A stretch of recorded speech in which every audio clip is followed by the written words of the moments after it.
I want to welcome everyone to EHI's webinar today. The name of the webinar is Tools for Success for Value-Based Care, a Partnership Approach to Analytics. We have a really interesting program for you today. We've got two speakers, Michael Sautebin, who's the Chief Actuary, Security Health Plan of Marshfield Clinic, and Meghan Fetherston, the Principal and Healthcare Analytics Consultant of Milliman.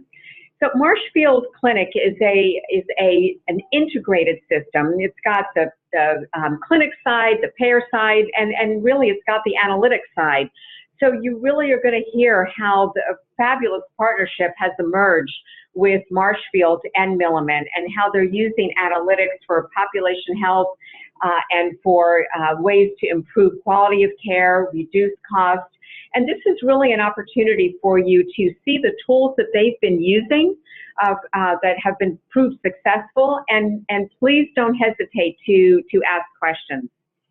But before we get started, a few housekeeping tips. All of the participants are muted, and at the end of the webinar, there will be an opportunity to ask questions. You'll probably see on your desktop two areas. One is Q&A, and one is a chat box. And the chat box we really just use for technical issues. If you can't hear, or for some reason you can't see the slides, please you put the questions in the Q&A feature. Because if for some reason the webinar continues and your question isn't answered, the Q&A feature actually saves the questions, and we can get back with you. And then today's slides will be available for download on the EHI resource page. So just a few background information on eHealth Initiative. Our mission is to serve as the industry leader, convening executives, multi-stakeholder.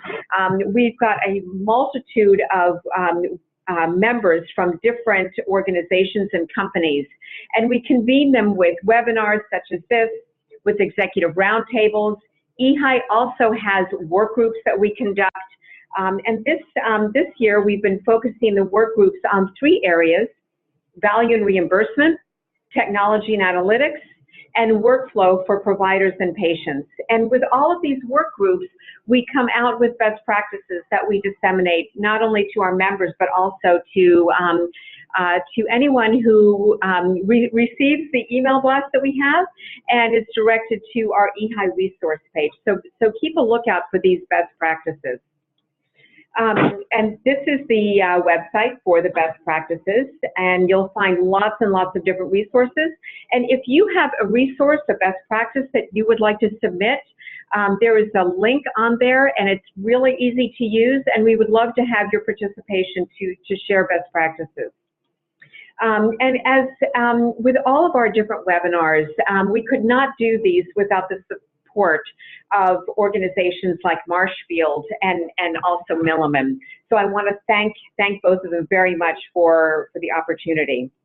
And on that note, well, here are the two speakers, Michael and Meghan, and I will now turn it over to Michael.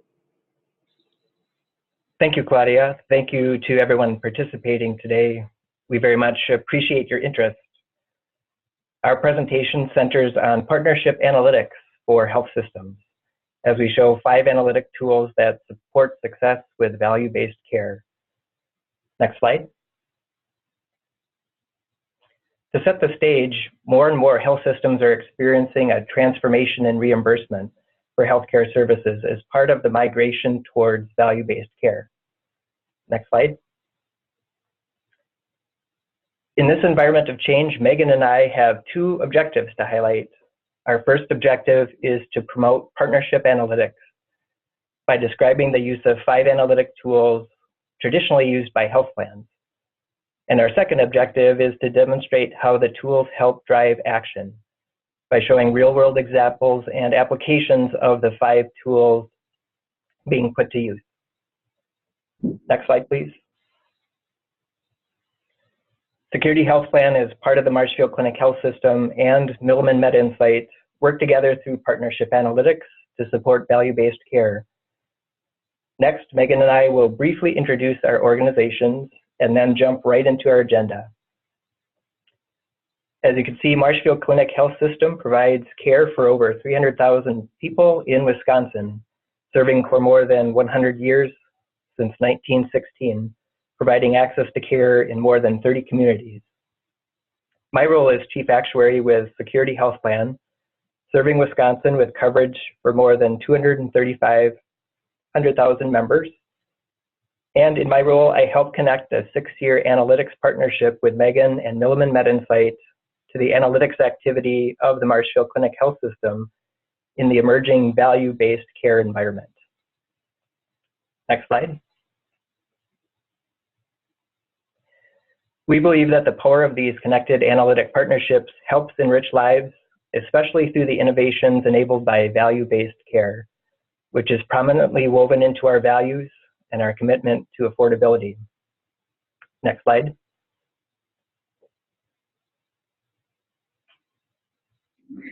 Hi, this is Meghan. I'm going to introduce you to the MedInsight ecosystem. Milliman is a consulting firm founded in 1947, primarily doing high-quality actuarial work across industries, including healthcare. About 20 years ago, MillimanMed was founded to expand on our expertise in data analytics. We are committed to client success and proud of our 98% client retention rate. The MedInsight ecosystem is how we organize our MedInsight solutions and our MedInsight products.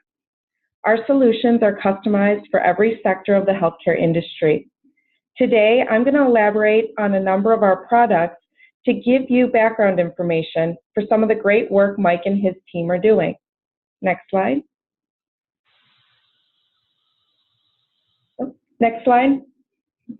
Thank you. To set the stage a little further, I want to give you an overview of the MedInsight platform.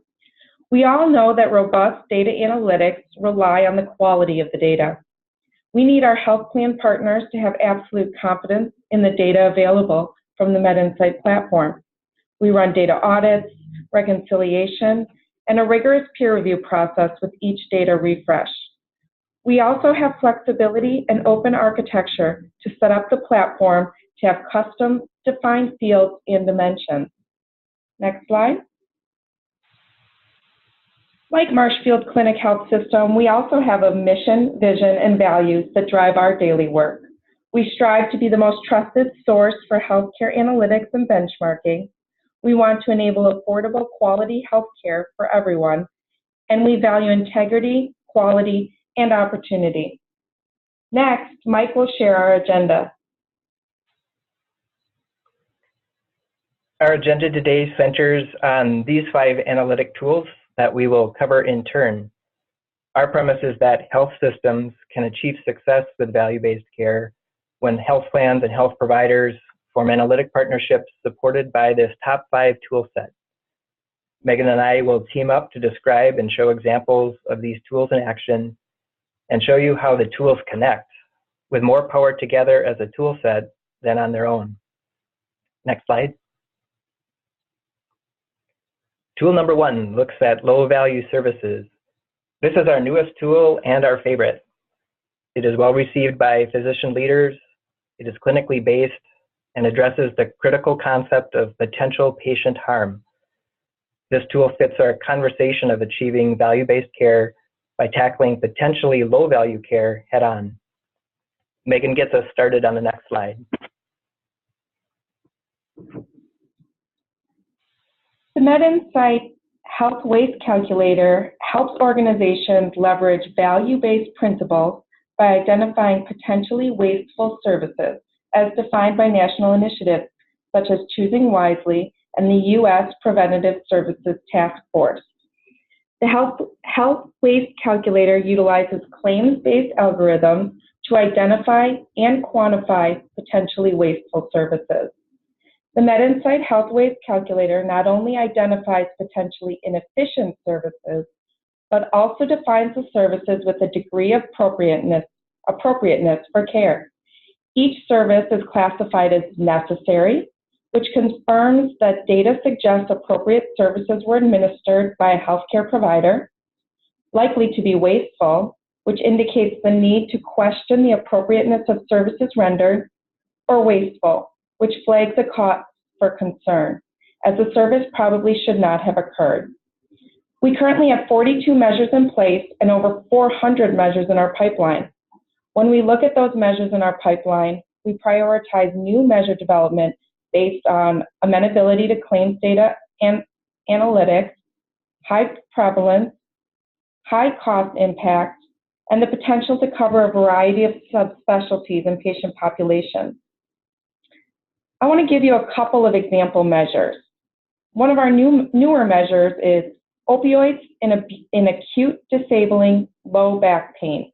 It's based on a Choosing Wisely recommendation, and it states, don't prescribe opioids in acute disabling low back pain before evaluation and a trial of other alternatives to be considered. As I mentioned, this is one of our newer measures, but it's a measure that has a high risk of harm. Another example is a measure of preoperative baseline laboratory studies. Again, this is based on the Choosing Wisely recommendations. Don't obtain baseline laboratory studies in patients without significant systemic disease undergoing a low-risk surgery. With the health waste calculator, we can quantify the utilization and costs associated with these laboratory studies, as well as quantify the potential delay of that low-risk surgery. Next slide. Here's just one success story. The Washington Health Alliance utilized Milliman's health waste calculator to produce an analysis of waste and low-value healthcare services as defined by Choosing Wisely. The results showed that a handful of healthcare services account for millions of dollars of waste in Washington state.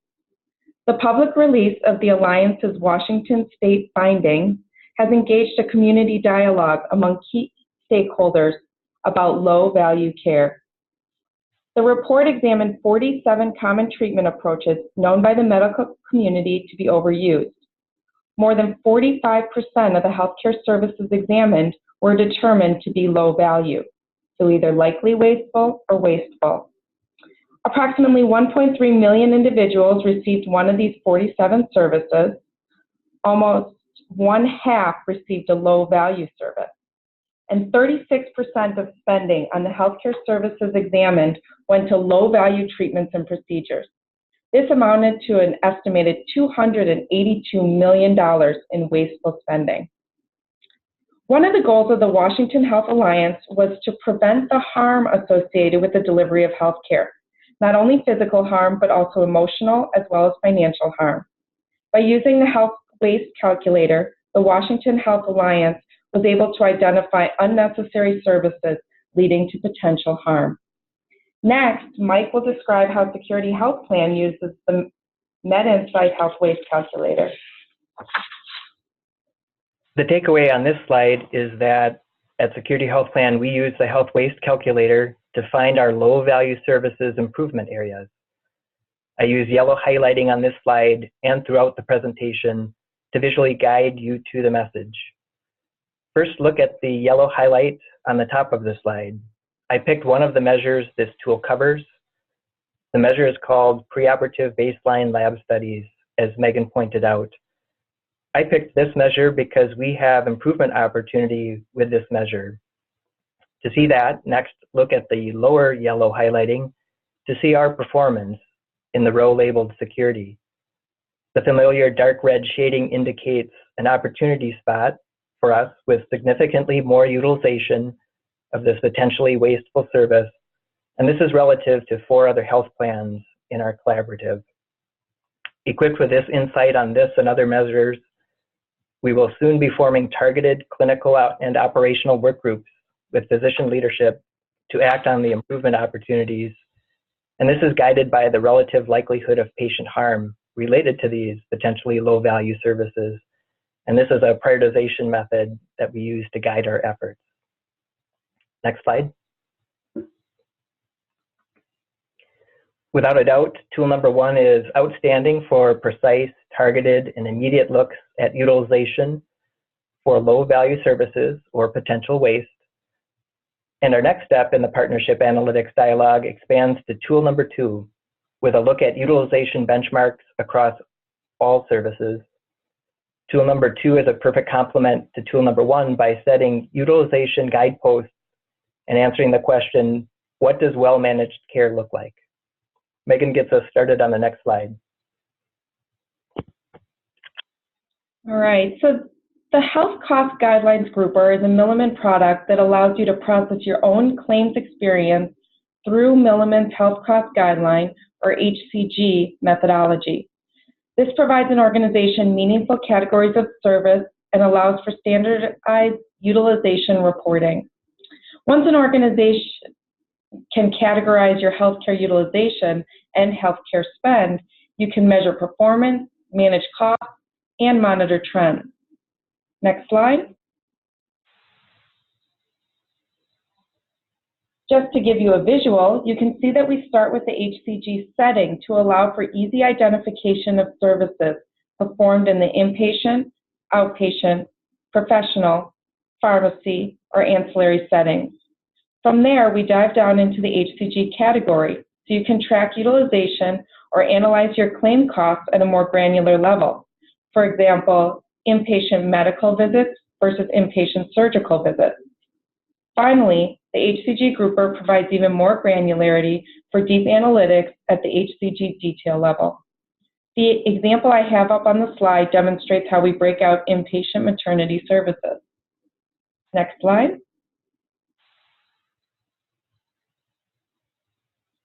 Once an organization has their claims data classified into HCGs, Milliman can provide customized benchmarks based on our health research database. We build our benchmarks using an experience of 65 million individuals and over 2 billion claim lines. The benchmarks are then adjusted for member demographics, benefit design, and geography. We provide benchmarks for the various degrees of healthcare management, all the way from loosely managed to well-managed care. Now Mike will share how his team utilizes the MedInsight HCGs and MedInsight benchmarks. The takeaway on this slide is that our analytics team puts 2 finishing touches on the tools to put this into action with our physician leader partners. First, look at the yellow highlighting on the left margin. Utilization expressed in traditional metrics like annual utilization per 1,000 members is not familiar or helpful to physicians. So we translate excess utilization into savings dollars. This is reflected in our need to know left panel, where we indicate $15.8 million of savings is achieved when we reach moderately managed utilization benchmarks. Our second twist is to regroup the dozens of categories the tool supports into service groups that are clinically organized, again for better alignment with physician partner leaders. Take a look to the right at the larger yellow highlighted box. The first 2 rows are categorized surgery and lab, and they represent the 2 highest impact utilization opportunities. Connect that back to tool number 1, where we also saw one opportunity from tool 1 was expressed as pre-surgical baseline labs. Use of the tools together is a powerful corroborated message to point towards change opportunities. Next slide.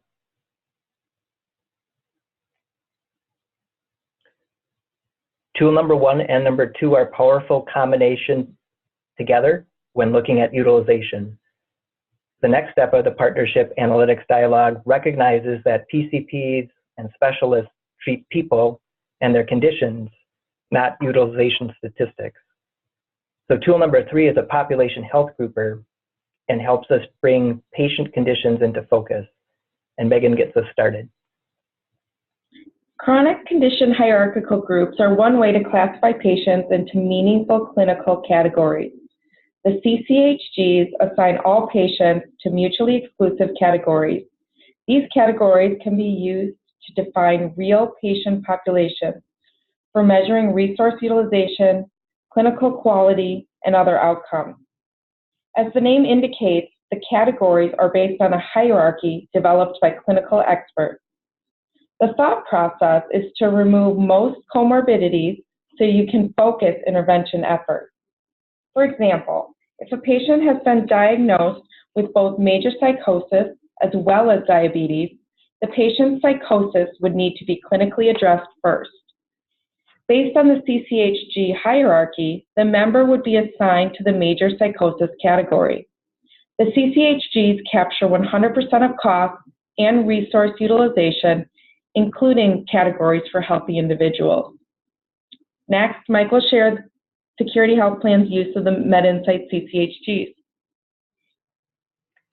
Patient conditions are diverse in terms of prevalence and their associated spend.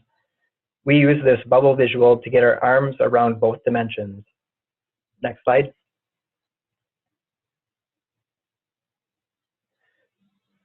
We use visualization software to bring the tools, insights to life and create action plans. Starting from the left with the bubbles. The size of the bubble represents the relative total spend for the patient condition cohort. And the color intensity of the bubble represents the relative prevalence of the patient condition, with the interior labels combining the two dimensions and expressing it as a per member per year spend rate.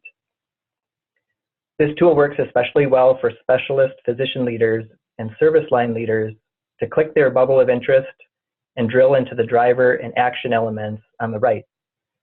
Some macro actions include condition program development, care management and coordination resource planning, and prioritization of upstream prevention programs, plus a monitoring of avoidable inpatient and ER services. These are some of the actions that we take at the macro level. Next slide.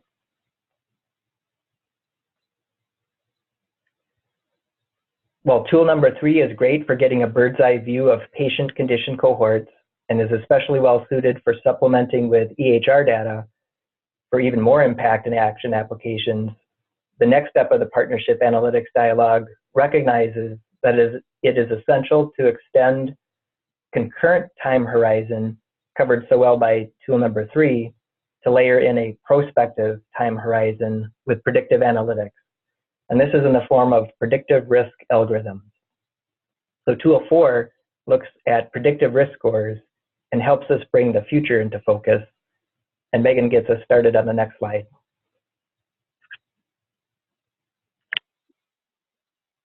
The Milliman Advanced Risk Adjuster, or MARA, is a Milliman product that calculates concurrent and prospective risk scores by service categories such as inpatient, outpatient, ER, physician, pharmacy, and other ancillary services. In addition to providing risk scores, the MARA product also provides information on the clinical conditions driving those risk predictions. Clinical transparency lends more meaning to risk scores and better support to clinical decisions. MARA reveals the % contributions for each disease and medical condition affecting the clinical portion of the risk scores. The importance of predictive accuracy is striking, especially when the use of millions or even billions of healthcare dollars will be based on risk scores. Recent performance evaluations prove the value of the MARA risk adjustment models when compared with other well-known competitors. The MARA product was designed using large longitudinal data assets and advanced statistical algorithms. Now Mike will describe how Security Health Plan utilizes the Milliman MARA product. The takeaway on this slide is that we use predictive risk scores for look-ahead financial markers.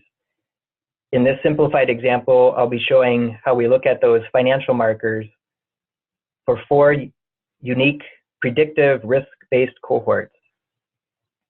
I used yellow shading to highlight our main focus column, and that's called 4 C's. We use the MARA risk scores to map our population into member counts and expected spend. Those are the table values for members whose risk on a predictive horizon would suggest that they have catastrophic, complex, chronic, and the 4th row that we'll address later is called cracks. For illustration purposes only, I borrowed the double pyramid image on the right from Health Partners to set some upfront targets for the risk-based expectations that we map out using MARA. But there are many other target setting methods you can use. In this illustration, the top gray row reflects the top 1% of the members based on risk expected to spend 29% of the total healthcare expense. The key is that when you pair together predictive analytics with forward-looking financial targets, this opens up more action sets, and it pre-positions metrics for a feedback loop on measuring how well the action tactics work.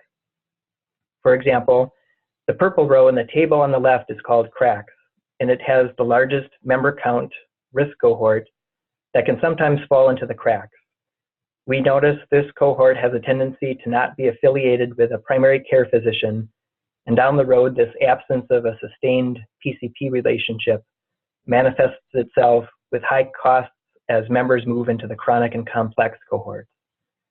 So we are taking a concerted effort to foster early upstream primary care physician relationships to improve the otherwise predicted future. Next slide.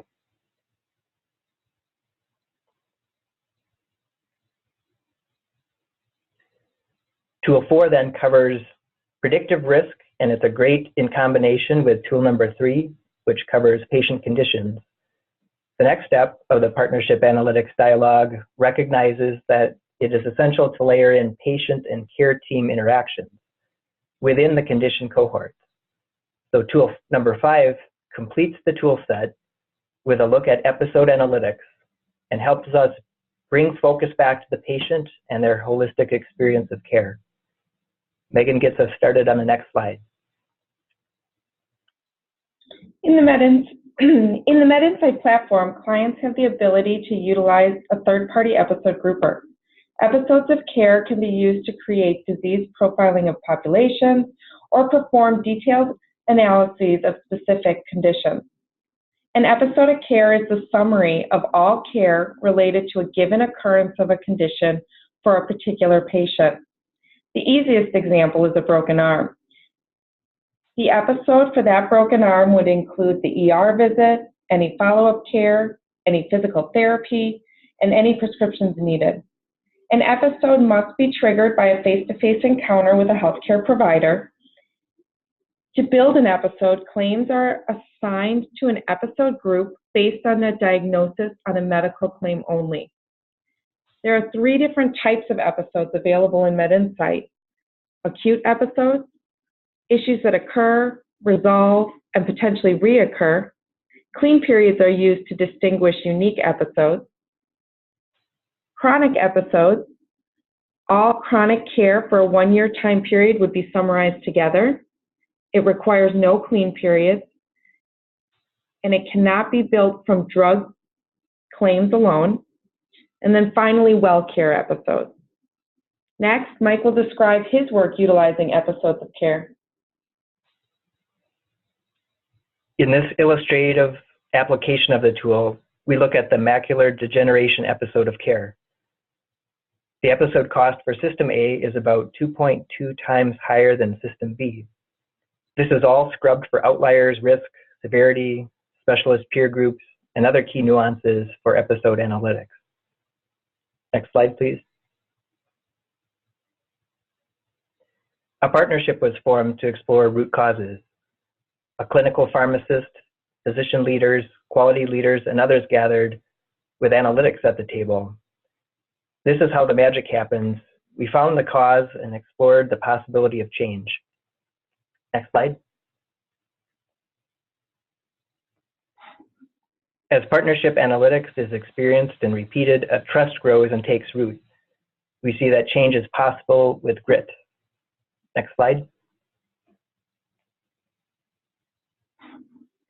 Here's what change looks like with our macular degeneration episode. From the left margin starting point in 2016, about 16% of the episodes had the clinically established high-value treatment. Now reaching the right margin current point at 62% of the episodes now at the clinically established high-value treatment. The value-based treatment approach has the high quality and lower cost combination. Next slide, please. We wrap up our presentation with a reflection on our path towards improvement in the value-based care environment. Improvement is a change conversation. Partners move through the steps of change, illustrated in the image I borrowed, moving up the stairs from can't do to can do to did it. This partnership analytics approach helps sustain the engagement needed to nurture change and improvement. Meghan recaps our analytics partnership approach on the next slide, and then we both look forward to your questions. So our partnership started several years ago with a conversation. Then, after many discussions, we both felt that the MedInsight platform would give a data-driven organization like Security Health Plan the tools they needed to tackle a number of healthcare analytic questions.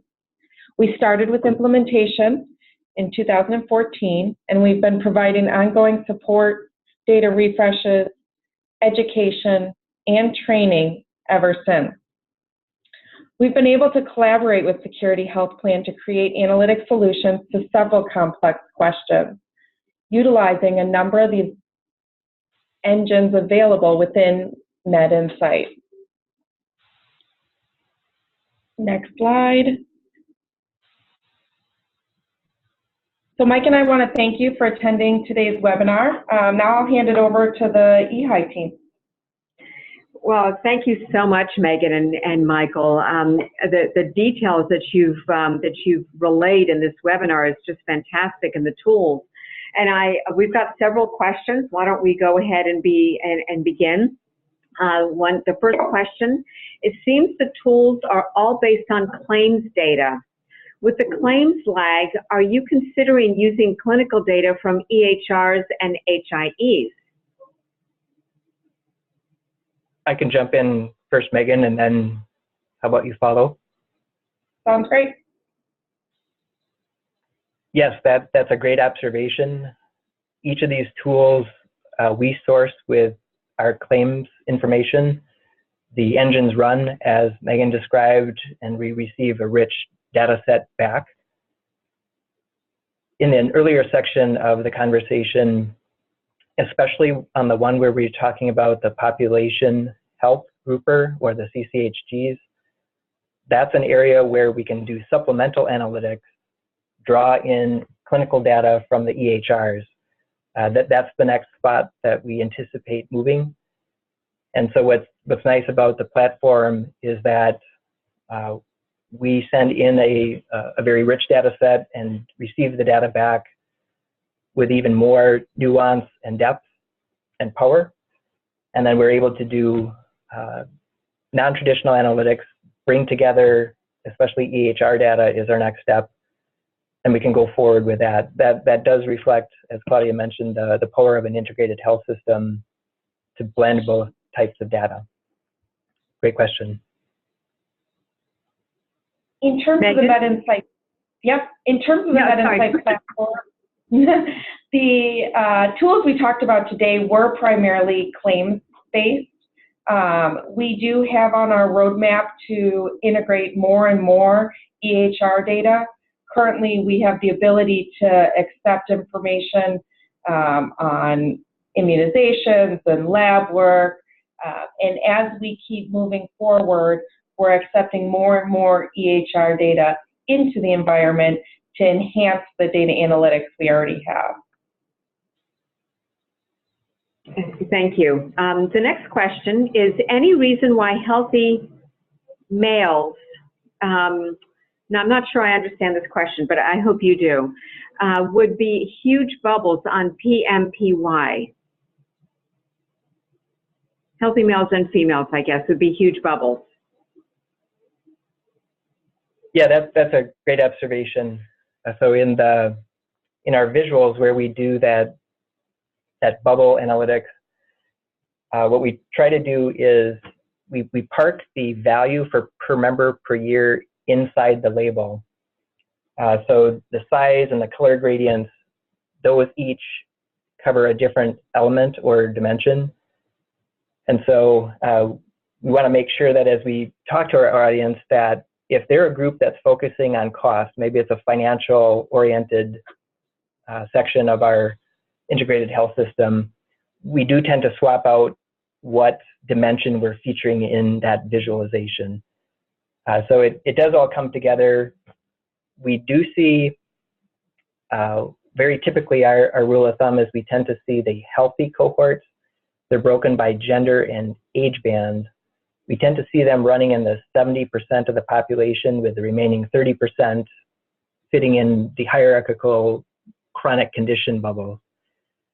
And so the size of the bubble and the color gradation and then the interior label, depending on our audience, we switch that around so that the audience's need is met by their most intuitive visualization. So they don't actually have a high PMPY. They may account for a large dollar spend within that population, and that's likely the element that you were noticing on the bubble visual. Megan, did you want to add to that? Nope, I think Okay. Mike covered it. Thank you. Okay. All right, so what visualization tool is used with a chronic condition hierarchical grouping to produce the summarization graphs, et cetera? I can take that one. For those of you familiar with Tableau, you might recognize some of the telltale features of Tableau as the visualization tool that we use. Many other visualization tools, again, it helps us show you as an audience that we take the groupers and the analytics, the algorithms, the benchmarks, we take all that value out of the 5-tool set, and then we take it from there. We try to make visualization using Tableau or others. The endpoint we try to align in partnership with our audience. But in this particular case, the visualization tool that I was using was Tableau. Okay, all right, so the next question, does the episode of care only rely on claims allowed dollars, or does it take into consideration utilization as well?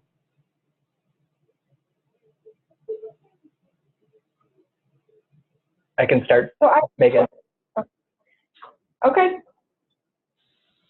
When we do our episode analytics, that is one piece where, to some extent, it takes into account utilization, but I can just illustrate as follows. So it starts with more of the given. So given that there is a knee surgery, for example, it peels apart what types of utilization, what settings, what surgeries, what procedures.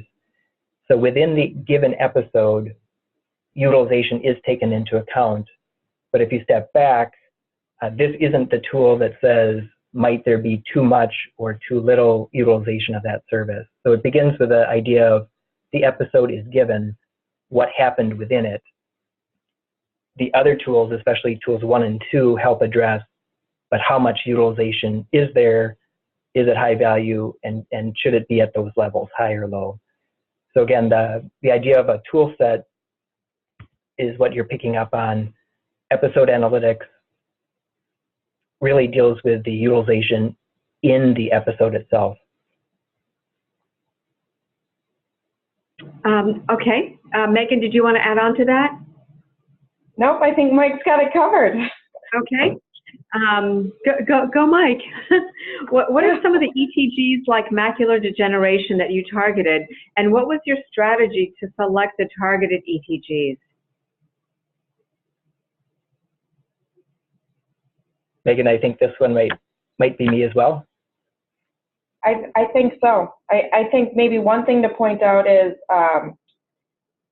ETGs is an episode treatment group. That grouper is available from the MedInsight environment, but the grouper that Mike and Security Health Plan use is actually the medical episode grouper. So it's not specifically ETGs, just to make that point clear. But I think the question really is more related to what other episode groups you targeted, Mike. Right, yeah, thank you for explaining the mechanism or the logic behind the episode grouper.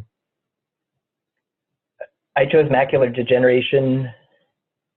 It had our story of how we do partnership analytics, but to the point of the question is, what other groups are there and how do we target? what we've done as a group is try to look at episodes across a broad spectrum. So what we've done is look at top 10 episodes that may have a surgical component. We've also looked at a top 10 episode grouper output based on medical, also imaging and lab. So again, that's a great question to help me connect our tools. Remember back to tool 2, that gave utilization expressed in terms of savings if you get to moderately managed utilization. So that's our overarching strategy set. So we saw that we had surgery, labs, and imaging. Those were utilization areas that seem to have a high savings opportunity. We couple that with tool number 1, that brings in the nice feature of potential patient harm. So when you look at potential patient harm, when you look at savings opportunity, you're starting to get the ingredients for high value care, the main principle of value-based care.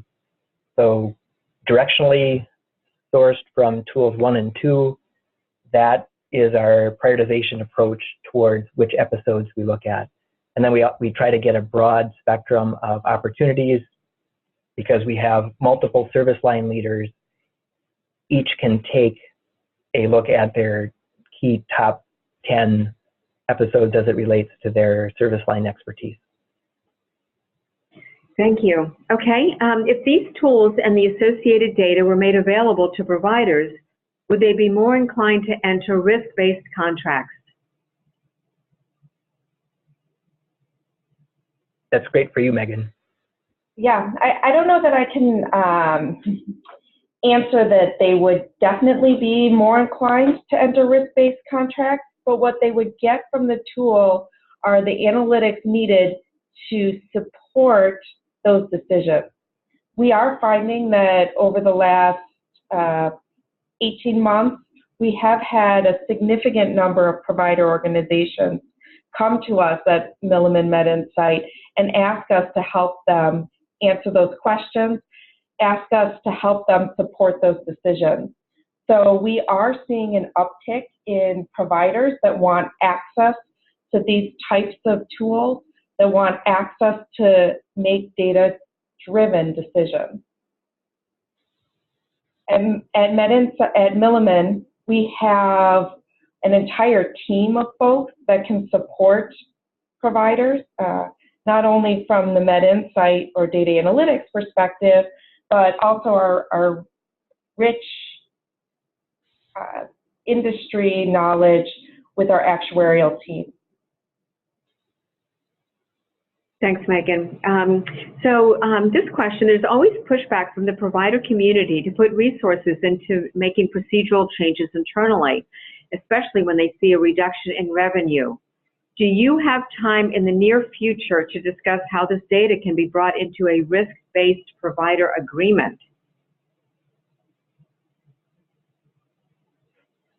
Well, what we see from a pushback point of view in the provider community, I see it dissipating, slowly fading away.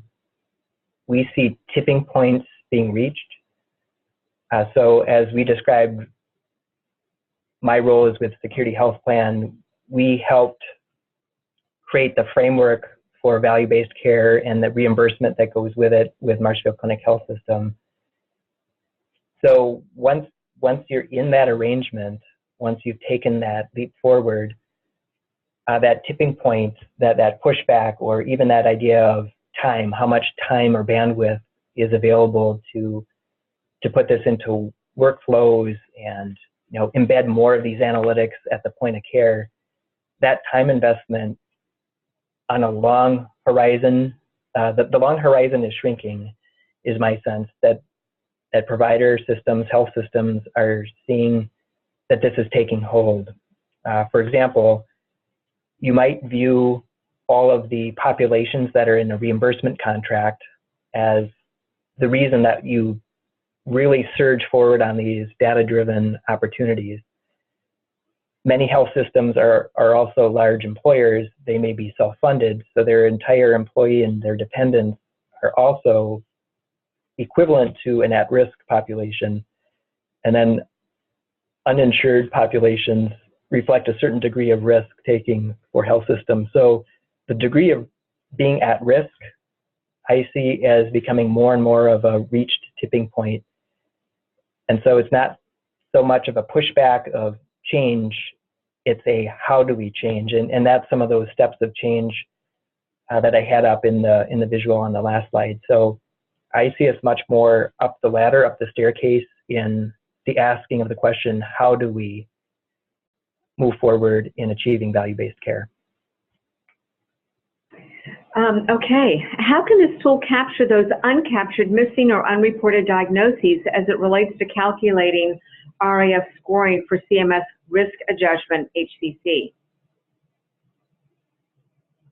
So within the MedInsight platform, we do have data audits that go through and look at the complete and accuracy of diagnosis codes. Milliman as a whole, we do have another tool or product that I didn't talk about today that is specifically related to capturing those missing or unreported diagnosis codes for your RAF scoring. So at Milliman, I think we have a number of different tools that can help our clients meet that goal. Okay, are MEGs available on request to MedInsight clients along with ETGs? It is an either or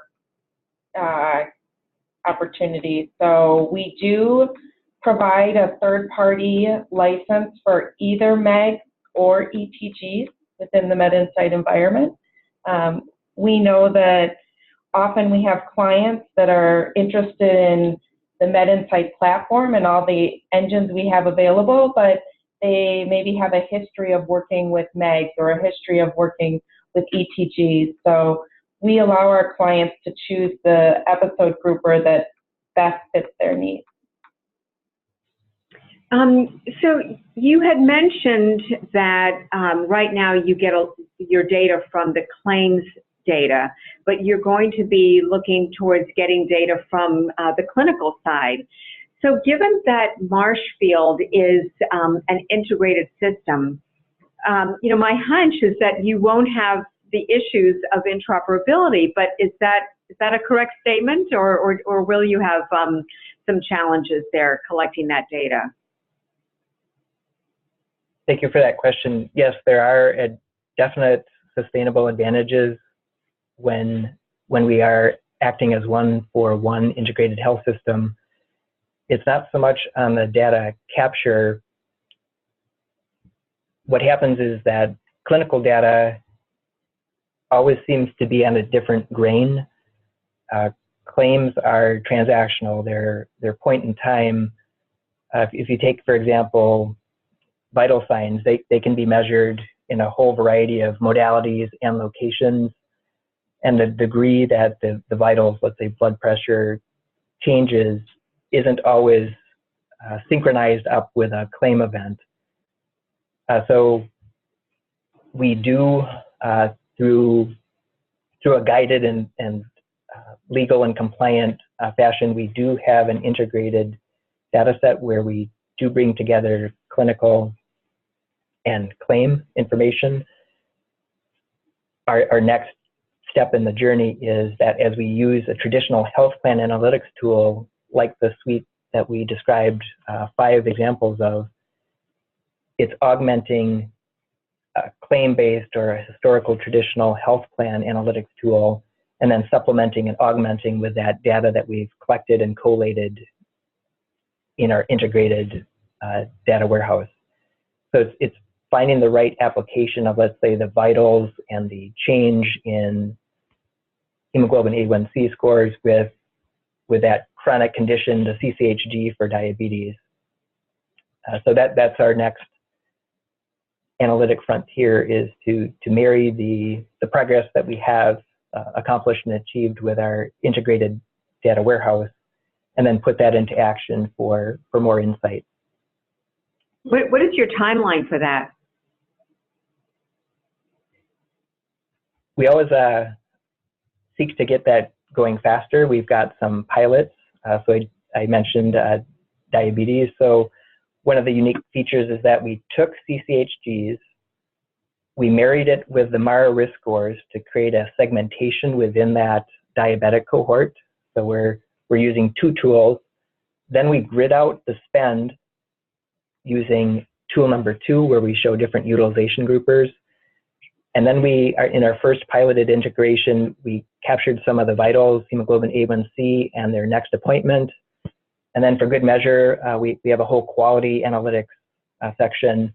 We put some of the gaps in care, some of the HEDIS gaps that have impact for CMS Medicare Advantage. So that's our best live example, where we put together 3 of the Milliman tools plus our integrated access point to vitals and next appointment with PCP. Again, trying to make sure that we're having all of our members with chronic conditions have a good, solid PCP relationship. And so we're there now. It's just getting it up to scale and spread across more disease conditions or patient conditions. Can you de-identify the data on your CCHG Tableau dashboard and share the work group with the participants?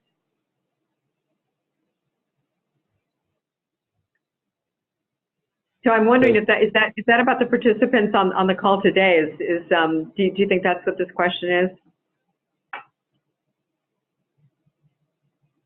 One way that we could think about that is maybe I can get in touch with the requester and okay.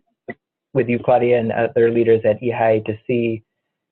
You had a nice introduction of your organization, some of those best practices.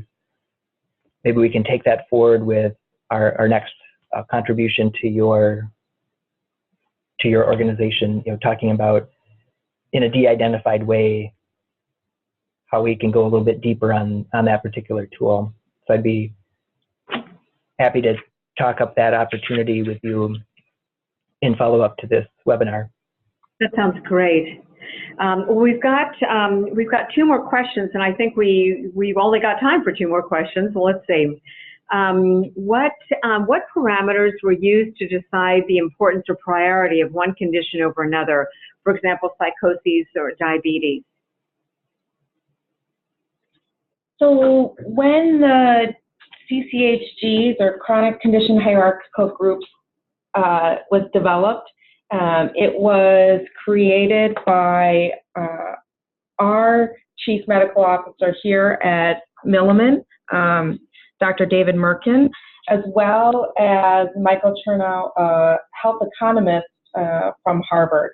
So they took, along with the team, a very research-oriented approach in terms of developing that hierarchy.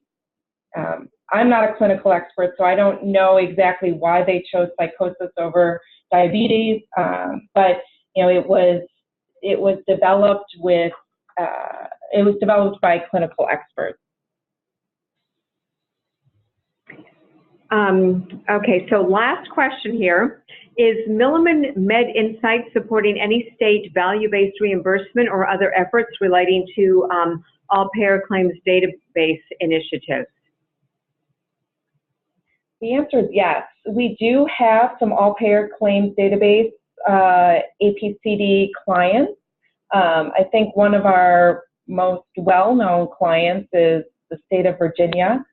We collaborated with them in one of the health waste calculator project, which actually was reported in Health Affairs as one of the most read articles.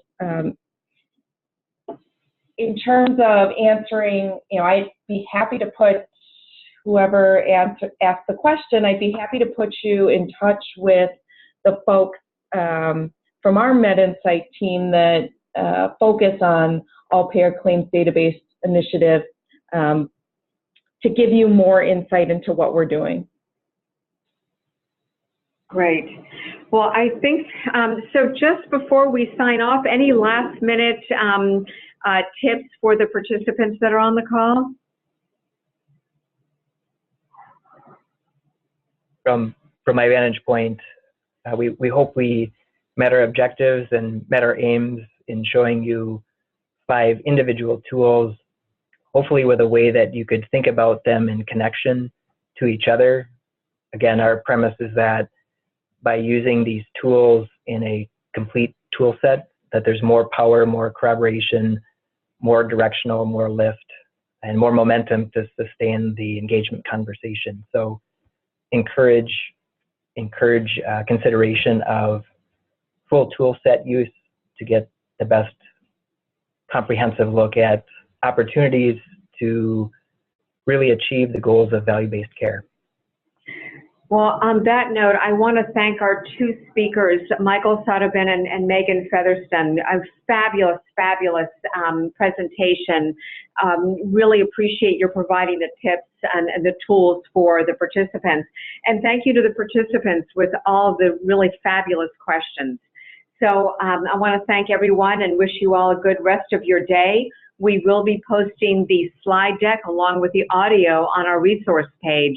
So if there's anything that you feel that you've missed, please take a look at the resource page. And if you have any questions, don't hesitate to send EHI an email and let us know. So thank you again, and have a good rest of your day. Bye-bye.